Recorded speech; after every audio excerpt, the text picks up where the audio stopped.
बिस्मिल्लाहिर्रहमानिर्रहीम। अस्सलाम वालेकुम दोस्तों, उम्मीद करता हूँ मैं आप सब लोग खैरियत से होंगे। एक चीज़ ने ना मुझे डिप्रेशन से और एंग्जायटी से, स्वेयर किस्म के डिप्रेशन से और स्वेयर किस्म की एंग्जायटी से 8 साल मेडिसिन्स और 4 बार सुसाइडल अटेम्प्ट्स और शदीद किस्म के सुसाइडल अटेम्प्ट से मेरी ज़िंदगी बेहतर कर दी। 1 मिनट नींद नहीं थी, सुकून नहीं था, चैन नहीं था, बेचैनी, घबराहट, परेशानी, हर वक़्त पेट दर्द, हर वक़्त तकलीफ़ों में, हर वक़्त बीमार, हर वक़्त एंग्ज़ायटी का लेवल यहाँ और मायूसी। कॉल सेंटर डूबने के बाद ना मेरी ज़िंदगी बिल्कुल जो है वो ऑलमोस्ट ख़त्म हो गई थी। ये मेरी लाइफ़ स्टोरी है जो मैं आपके साथ शेयर करना चाहता हूँ। पहले मैं आपसे एक सवाल करना चाहूँगा। जब हम छोटे थे तो हमारे पेरेंट्स कहते थे कि बड़े होके तुम डॉक्टर बनोगे, बड़े होके तुम इंजीनियर बनोगे, बड़े होके तुम जो है वो पायलट बनोगे। हमारे ख्वाब बिल्डअप होते थे और हम उन्हीं ख्वाबों के सहारे बड़े होते थे। और रिसर्चेज़ ये मानती हैं कि जिन लोगों के ख्वाब होते हैं, गोल्स होते हैं, उनकी डायरेक्शन क्लियर होती है। आप मुझे बता सकते हैं आपकी लाइफ में कौन-सा गोल है? कौन-सी अभी करने की ख्वाहिश है? यकीनन बहुत से लोगों की ज़िंदगी में कोई ख्वाहिश, कोई गोल नहीं होगा। आज मैं आपको बताता हूँ कि कौन-सी एक चीज़ ने मेरी ज़िंदगी को बदल दिया। देखो, मैंने जब एंग्ज़ायटी की तरफ गया, जाना बड़ा आसान था। एंटी डिप्रेसेंट्स की तरफ जाना बड़ा आसान था, शुरू करना बड़ा आसान था। रातों को जागना इतना मुश्किल नहीं था। लेकिन एक क्वाइट आप कह सकते हैं कि बहुत ज़्यादा डिफ़िकल्ट नहीं था क्योंकि मैं रात का काम करता था, कॉल सेंटर था उस टाइम मेरा। 3 साल तक मैं एक भी लम्हा, एक भी दिन रात के नहीं सोया। वो मेरा ब्रेन का एक पैटर्न बन गया, उसकी वज़ह से मैं डिप्रेशन में चला गया। स्वेयर किस्म के डिप्रेशन में, स्टमक पेन रहता था, पेट लूज़ रहता था, हर वक़्त मैं किसी न किसी बीमारी में होता था। मेरा जो अ, एक जो होता था बैग होता था उसके अंदर बहुत सी मेडिसिन्स होती थी और मेरी डेली अपॉइंटमेंट होती थी किसी न किसी डॉक्टर के पास।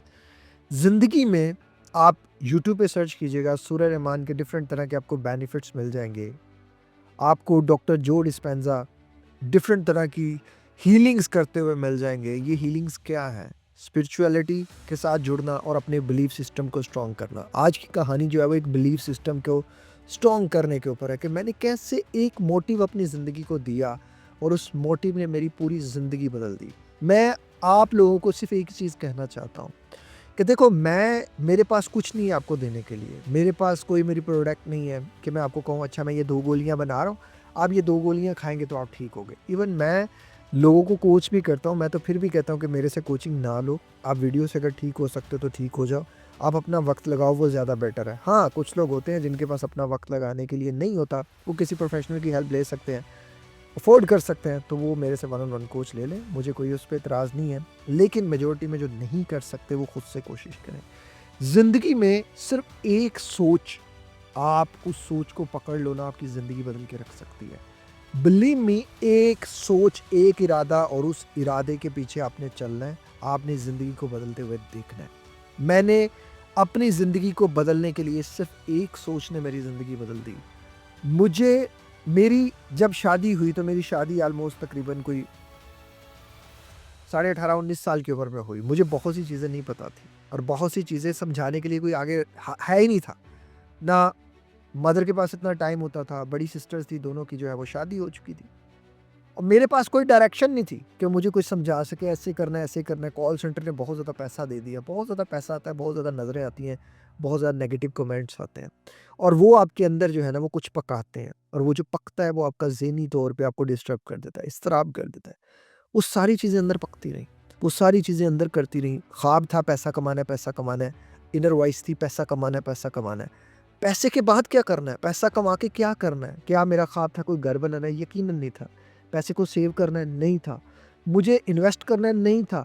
मुझे इसको कैसे ऑटोमेशन की तरफ लेकर जाना है कि मैं बैठ भी जाऊँ तो पैसा आए, मेरे पास कोई ख्वाब नहीं था। मेरे पास कोई डायरेक्शन नहीं थी। पैसा आया, पैसा आया, पैसा आया, नज़रें आईं, खा गईं।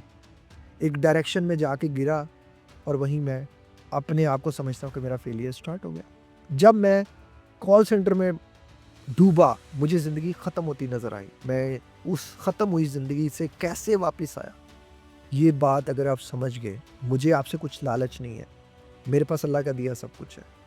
आपको इस वक़्त मेरी ज़रूरत है। आप इस पे 110% यकीन के साथ कीजिएगा। मेरी ज़िंदगी ऑलमोस्ट ख़त्म थी। मैं बार-बार सुसाइडल अटेम्प्ट्स करने की कोशिश करता था, यार कैसे मरूँ? ऐसे मरूँ कि एक नेचुरल डेथ लगे, कि मेरे बाद मेरे घरवालों को बातों का सामना ना करना पड़े। मैं कुछ भी यार मैं अपने घरवालों के मामले में बड़ा सेंसिटिव हूँ। मैं अपने घरवालों को बहुत ज़्यादा प्रायोरिटी देता हूँ कि बहुत ज़्यादा उनके लिए मैं बहुत कुछ करने की कोशिश में होता हूँ और बहुत कुछ करना चाहता हूँ। लेकिन अनफॉर्चुनेटली अल्लाह ताला को जो मंज़ूर होता वही है। मेरे पास इतना नॉलेज नहीं था कि मुझे मेडिसिन्स कैसे छोड़नी है। मेरे पास इतना नॉलेज नहीं था कि मुझे मेडिसिन्स को कैसे जो है ना वो मतलब इनको घटाना कैसे है या इनको ख़त्म कैसे करना है, इनको कम कैसे करना है या इनको ख़त्म कैसे करना है। मेरे पास कोई आइडिया नहीं था, मैं डॉक्टर बदलता जा रहा था, बस ऐसे ही ज़िंदगी चलती जा रही थी। एक दिन बैठे हुए मुझे पता चला कि मेरे पास अल्हम्दुलिल्लाह उससे पहले मेरे 3 बेटे थे और एक अल्लाह ताला ने मेरा जो है वो एक बेटी की नेमत से जो है वो मुझे नवाज़ा कि नवाज़ना चाह रहा था वो उस टाइम पे। तो मेरी वाइफ़ ने मुझे बताया कि अब जो हमारी जो है ना वो 4th बेटी है।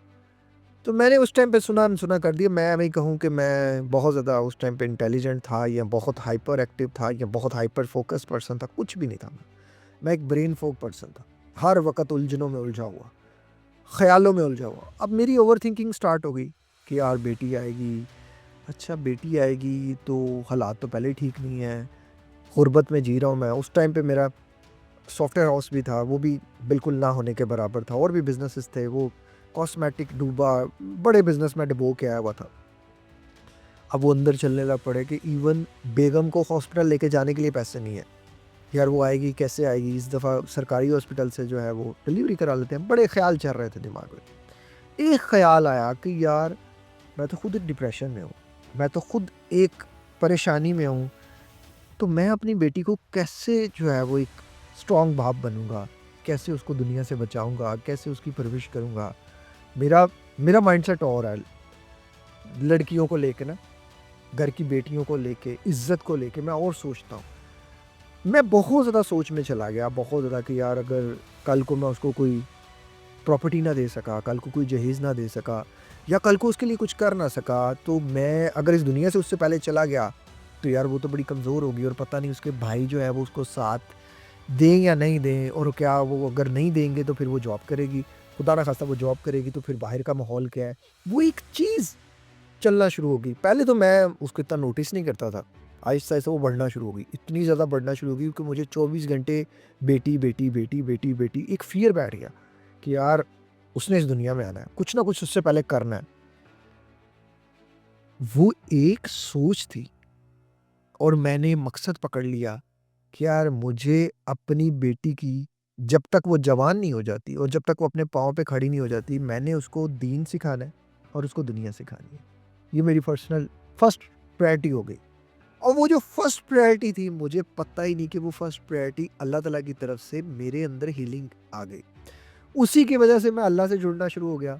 मैं तहज्जुद पढ़ना शुरू हो गया क्योंकि मेरा था कि यार बाप का करैक्टर बेटी के ऊपर आता है। अगर मैं बुरा हूँ, मैं गलत कर रहा हूँ, तो यकीनन कहीं न कहीं तो मेरा तो साया उस पे पड़ेगा। और जो मैं बदनज़री करता हूँ, जो मैं कर लेता बंदा छाँटेबाज़ी कर लेता है, ये कोई बड़ी बात नहीं है। हमें बंदा कहे कि झूठ है ये। उससे मैं बाज़ आया, मैं बदनज़री से बाज़ आया। मैं जो मेरे मोबाइल में कुछ कॉन्टैक्ट्स थे, जो कभी-कभी मुझे मैसेज आ जाते थे, मैं मैसेज कर देता, मैंने डिलीट किए। मैंने हर उस चीज़ को उसके आने से पहले एक ग्राउंड को सेट किया कि यार अब मेरा माइंडसेट हो। जिस दिन वो मेरी ज़िंदगी में आई, फिर मुझे पता चला कि मेरी ज़िंदगी बदलना शुरू हो गई। वो साढ़े 3 साल मुझे आज भी याद है। मुझे लगता था होगा, मुझे लगता था नहीं होगा, मुझे लगता था मैं निकल जाऊँगा, मुझे लगता था अगले लम्हे लगता था नहीं निकलूँगा।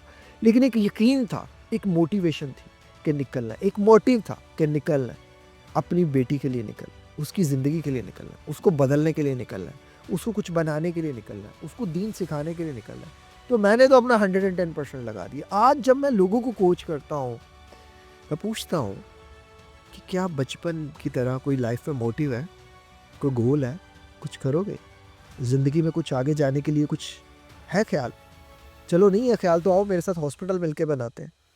ये भी एक मेरा गोल है, ये भी एक मेरा ख़्वाब है कि हम एक ऐसा हॉस्पिटल बिल्ड करें कि जिसमें हम दूसरे लोगों की मदद कर सकें।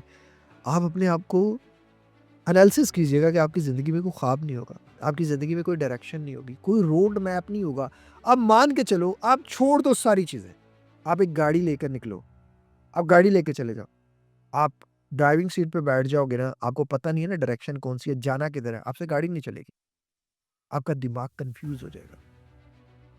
आपको एक गोल क्लियर करना बड़ा ज़रूरी है कि आपका गोल क्लियर होगा तो वो आपको मोटिवेशन देगा। आपका मोटिव ही आपको मोटिवेशन देता है। हमारे पास कोई मोटिव नहीं है। मेरे पास मेरा मोटिव क्लियर है। मैं अपने क्लियर मोटिव पे चलता हूँ कि मैं जब तक ज़िंदा हूँ, मैंने इंसानियत की खिदमत करनी है। मैं जब तक ज़िंदा हूँ, एक और ज़िंदगी के नाम का हॉस्पिटल बनना है। मैं जब तक ज़िंदा हूँ, मैंने अपनी बेटी को, अपनी औलाद को उस रास्ते पे चलाना है जो अल्लाह और रसूल सल्लल्लाहु अलैहि वसल्लम का रास्ता है। दुनिया भी इंसान जीत लेता है अगर वो दीन के रास्ते पर हो। हमारी प्रायोरिटीज़ गलत है, हमें सिखाया गलत गया है, हमने सीखा ही नहीं है। दर हकीकत वही है कि जो हमें पढ़ाया गया और हमने पढ़ लिया। मैं कहता हूँ असल कामयाब वो इंसान है जो उसको उसके रास्ते पे भी हो और दुनिया के रास्ते पे भी हो, और उसका रास्ता ही दुनिया का रास्ता है। अगर आप सिर्फ़ दुनिया का रास्ता बना लेंगे तो वो फिर उस तक नहीं जाएगा। आपको दोनों रास्तों को मिला के एक रास्ता बनाना पड़ेगा, और वो रास्ता आपका इतना एक्यूरेट होगा कि वो आपको मंज़िल की तरफ लेकर चला जाएगा। ये जो लोग इतने-इतने गलत काम करके इतना ज़्यादा पैसा कमा रहे हैं, यही लोग हलाल से कमाना शुरू हो जाएँ तो आधा भी कमा लें ना तो बहुत है। हलाल के में अलग ही सुकून है और अल्लाह की मान के चलने में अलग ही सुकून है। मेरा क्या है? मैं आप लोगों को क्या कहता हूँ? मैं आप लोगों को इतनी सी चीज़ें कहता हूँ, अल्लाह से जुड़ जाओ। नमाज़ पढ़ो, कुरान पढ़ो, तहज्जुद शुरू करो। तहज्जुद से बेहतर कोई बेहतरीन एंटी डिप्रेसेंट्स नहीं है। मेरे केस में मुझे तहज्जुद ने बदल दिया। मुझे अल्लाह से जुड़ने में बदल दिया। मैं कोई ये नहीं कहता कि मैं बहुत कोई मौलवी टाइप बनना हूँ। भाई नहीं, मेरी नमाज़ें भी लेट हो जाती हैं, मेरी नमाज़ें भी अक्सर निकल जाती हैं। लेकिन मैं कोशिश करता रहता हूँ कि मैं नमाज़ी बन सकूँ। मैं कोशिश करता रहता हूँ मैं दूसरों के काम आ सकूँ। मैं कोशिश करता रहता हूँ कि मैं खुद भी दीन पे चलूँ और अपने बच्चों को और अपनी बेगम को दीन पे चलाने की कोशिश करूँ। मैं जो भी हूँ दीन का स्टूडेंट हूँ। एटलीस्ट जब मैं इस दुनिया से जाऊँगा कुछ ना कुछ साथ लेकर ही जाऊँगा ना दीन का। कुछ ना कुछ सीखता रहे तो इंसान बहुत कुछ सीख जाता है। तो हमारी ज़िंदगी में सीखना कहाँ है? हमारी ज़िंदगी में आगे आगे का क्या है? अल्लाह से जुड़ेंगे तो हर मुश्किलात आपकी दूर हो जाएगी। दुनिया की कोई दवाई आपको नहीं बदल सकती अगर आप ना बदलना चाहें, और दुनिया की कोई दवाई आपको तब तक शिफ़ा नहीं दे सकती जब तक वो मेरा रब ना चाहे। उसकी उसी की मर्ज़ी से होता है सब कुछ। वरना खुद सोचो कि एक इंसान 8 साल से दवाइयाँ खा रहा है और ठीक नहीं हो रहा, और एक सोच उसे ठीक कर दे। एक सोच, एक फ़ैसला, एक इरादा और एक अपने आप से किया हुआ वादा। कैसे?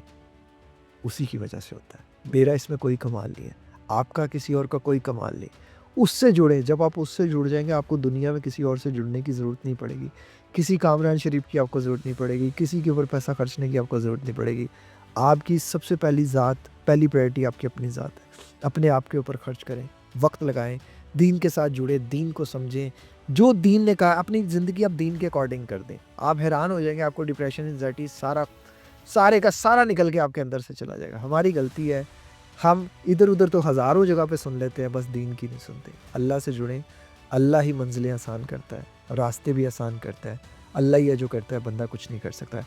इस तरह की मोटिवेशनल वीडियोज़ को देखने के लिए चैनल को सब्सक्राइब कर लीजिएगा। एक और ज़िंदगी के नाम के हॉस्पिटल के लिए डोनेशन दीजिएगा, हमें साथ दीजिएगा ताकि हम मैक्सिमम लोगों की हेल्प कर सकें। अपना बहुत ख़्याल रखिएगा। मिलते हैं किसी और वीडियो में किसी और टॉपिक के साथ। अस्सलाम वालेकुम। अल्लाह हाफ़िज़।